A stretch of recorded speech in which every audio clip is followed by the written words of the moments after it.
चल रहा है, खूब चल रहा है, बढ़िया। ऐसा कर लेंगे।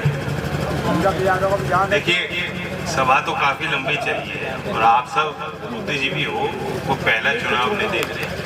कई चुनाव आपने देखे हैं, चुनाव में वोट की क्या कीमत होती है वो भी आप अच्छी तरह भली भांति जानते हो। अब ये बात अलग है कि जो आम चुनाव होता है उसमें वोट देने से सरकार बनती है, और जब सरकार बनती है तो सभी पार्टियां ज्यादा प्रयास करती हैं, घोषणा पत्र जारी होता है, मुख्यमंत्री के चेहरे पे चर्चा होती है, हर क्षेत्र में अपने विधायक के संबंध में एक विशेष रुचि होती है लोगों को। लेकिन ये उपचुनाव भी खास है। ये चुनाव किन परिस्थितियों में हो रहा है ये भी आप जान गए हो। एक संगीन अपराध में लिप्त एक व्यक्ति जिसे बार बार पार्टी बढ़ा रही थी, उसके हौसले को क्षेत्र की जनता ने चूंकि दोबारा चुन के भेज दिया तो उसका हौसला वैसे ही और था। लेकिन आखिरकार देर सवेर न्याय होता ही है। न्याय के हाथ कभी ना कभी सब पे पहुंचते हैं, और वो फैसला सुनाया, वो फैसला हमने और आपने तो नहीं सुनाया। देश के न्याय प्रक्रिया के तहत देश के न्यायालय में उन्होंने दोषी करार दिया, और जब वो दोषी हैं दंगा भड़काने के, तो फिर वो जनप्रतिनिधि होने लायक नहीं, वो जनता की सेवा करने लायक नहीं। अब क्या गुण था कि बीजेपी ने सोचा वह नहीं तो उनकी पत्नी सही, मैं ज्यादा उसमें नहीं जानता, लेकिन ये आपको सोचने का विषय है। आप एक संदेश दे सकते हो और वो संदेश बहुत काम करेगा। सीधी सी बात है कि जो कोई लड़ाने की बात और भिड़ाने की बात और बंटवारे की बात करता है, जिसकी भाषा खराब हो, जो समाज में भय का बीज बोकर नफरत की खेती काटना चाहता हो, ऐसे लोगों को राजनीतिक मंचों में जगह नहीं मिलेगी।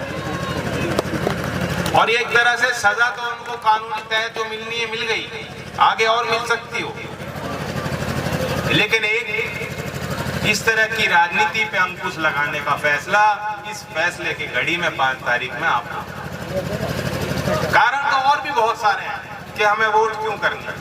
ये ट्रैक्टर लेके आप आए हो, किसान आंदोलन में ये ट्रैक्टर नौजवानों ने अपनाया, किसान अपने काम के लिए इसका वाहन का प्रयोग करते हैं, लेकिन उस समय किसान की शक्ति का प्रतीक बनकर किसान आंदोलन में उस दमनकारी सरकारी नीति के आड़े आने में उसके सामना करने के लिए किसानों ने इस ट्रैक्टर का प्रयोग किया, और इसलिए सरकार ने इस ट्रैक्टर को चलाने वालों को घेरने की रणनीति बनाई।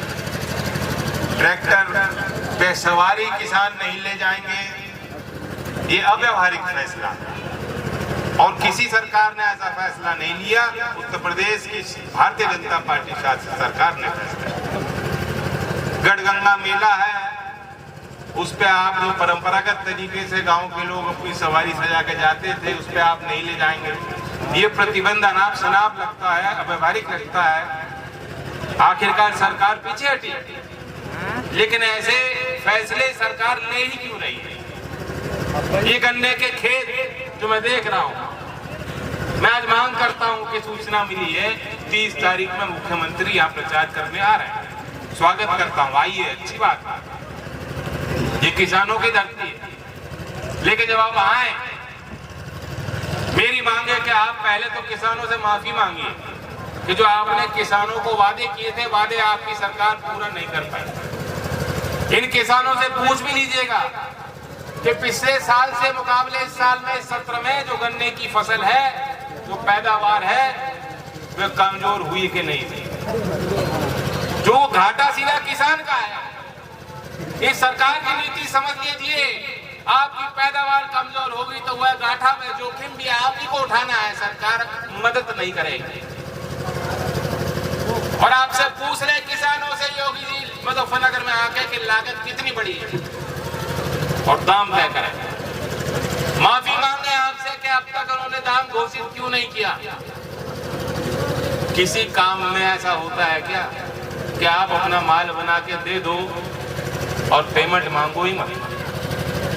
पेमेंट मत मांगो, जो एक नकदी फसल होती है, नकदी फसल है 14 दिन में, जिसमें स्पष्ट कानून प्रावधान है कि आपको पेमेंट मिल जाना चाहिए। ये कोई उपकार नहीं कर रही सरकार, ये आपका हक है, ये आपका हक मारे बैठे हैं। बड़े लोगों की मदद करने के लिए सरकार झुक जाती है, इनका बस चले तो पूरा देश अदानी का कारखाना बन जाएगा। और आज जो आप जमीन के मालिक हो, अपने खेती के मालिक हो, अपने तकदीर के मालिक हो, आप इनके बंधुआ मजदूर बन जाओ। ये इनकी रणनीति है। इस बड़े साजिश को भी समझने की जरूरत है। किसी काम में नहीं होता। कोई किसान बैठ के आज हिसाब भी नहीं लगाने की हैसियत रखता कि हमें पेमेंट कितना मिलेगा और कब मिलेगा। मजदूर भी मजदूरी करता है, उसे भी मालूम होता है कि मेरी मजदूरी का मुझे आज कितना मिलेगा। लेकिन ये वो किसान है जो मांग नहीं रहा। तो सबसे पहली बात तो 5 तारीख में इनकी जो गलत फहमी है कि किसान मांग नहीं रहा, कि किसान तो शांत है, किसान को तो हम बहका देंगे, कहेंगे भाई धर्म का संकट है, मंदिर बनवाना है, कैराना प्लांट भूलना मत, 2013 भूलना मत, ये कहकर हम बांट देंगे और किसान की वोट लूट लेंगे। ये गलत फहमी कोई और दूर नहीं कर सकता, ये गलत फहमी आप ही दूर कर सकते।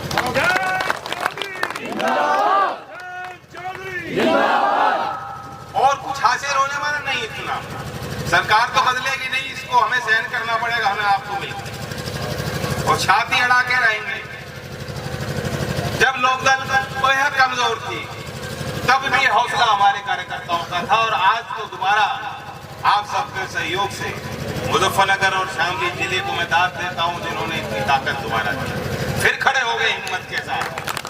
अब तो छाती अड़ा के रहेंगे, कहीं चिंता करने की जरूरत नहीं, कहीं डरने की जरूरत नहीं। आगे रहिए, मुस्कुराते रहिए, 5 तारीख में मुस्कुराते मुस्कुराते जाइए।